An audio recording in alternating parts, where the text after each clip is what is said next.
என்னோட சஷ்டி விரதத்தை நான் எப்படி இருந்தேன் அப்படின்றது தான் நான் இந்த வீடியோவில் உங்களுக்கு ஷேர் பண்ண போகிறேன். கண்டிப்பாக அடுத்த வருஷம் இது எங்களுக்கு யூஸாக இருக்கும்னு நான் நம்புகிறேன். மார்னிங் 4:30 மணிக்கு நான் எந்திரிச்சு குளிச்சுட்டு அபிஷேகம்லாம் சாமிக்கு முருகரை வச்சு பண்ணி முடிச்சுட்டு சாணுக்கும் அவங்க அப்பாவுக்கும் வந்து சிம்பிளாக லெமன் ரைஸும் பீக்கங்காய் பொரியலும் செஞ்சுட்டேன். அவங்க அப்பாவுக்கு ஸ்வீட்டும் எல்லோருண்டே வச்சு கொடுத்துட்டேன். சாணுக்கு ட்ரை ஃப்ரூட்ஸும் ஆரஞ்சு வச்சு அவளையும் ஸ்கூலுக்கு அனுப்பிட்டேன். அபிஷேகம் பண்ண தண்ணியை வந்து எப்போயுமே கீழே ஊற்றிடக்கூடாது. அதனால் தண்ணி கலந்து நான் எல்லா செடிங்களுக்கும் கொஞ்சம் கொஞ்சமாக ஊற்றிட்டேன். அன்றைக்கி ஒரு நாள் ஃபுல்லாக நான் மௌன விரதம் இருந்தனால யார்கிட்டையுமே காலைல 5 மணிலேருந்து 6:30 மணி வரைக்கும் பேசவே இல்லை.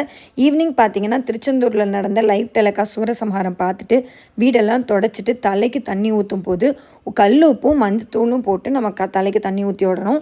ஊற்றுனதுக்கப்புறம் குளிச்சுட்டு சாமி பூஜை ரூமுக்கு வந்துட்டு ஃபுல்லாக ஃப்ரெஷ்ஷாக பூவை வந்து கட் பண்ணி போட்டுட்டு சஷ்டி வந்து வரையணும். அதாவது உங்களால் முடிஞ்சது அரிசி மாவுலையோ இல்லை எதுனால வேணாலும் வந்து சஷ்டி விரதம், அதாவது சர வன பவ அப்படிங்கிறதான் வந்து சஷ்டியை வந்து மேம்படுத்துது. அது வந்து 6 விளக்கு நீங்கள் போகணும். போட்டதுக்கப்புறம் நம்ம முருகர் சின்னதாக இருந்தாலும் பெருசாக இருந்தாலும் முருகர் இல்லைனா வேல் கூட வச்சு ஒரு சிலர் பூஜை பண்ணுவாங்க. அதுவும் ரொம்ப நல்லது. இந்த மாதிரி வச்சு பூஜை பண்ணும்போது 6 விளக்கு இருக்கணும்.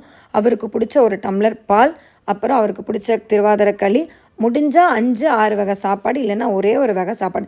நான் தயிர் சாதம் பண்ணியிருந்து தட்டு ஃபுல்லாக ஃப்ரூட்ஸை வச்சு தான் சாமி கும்பிட்டு முடித்தேன். எல்லா தீபாரந்தம் அபிஷேகம்லாம் பண்ணி முடிச்சதுக்கப்புறம் அவருக்கு வச்சுருந்த பாலை ஒரு டம்ளர் நம்ம எடுத்து குடிச்சிட்டு அந்த சாப்பாடு எடுத்து சாப்பிட்டுட்டு நான் ஒரு நாள் விரதத்தை முடிச்சிட்டேன்.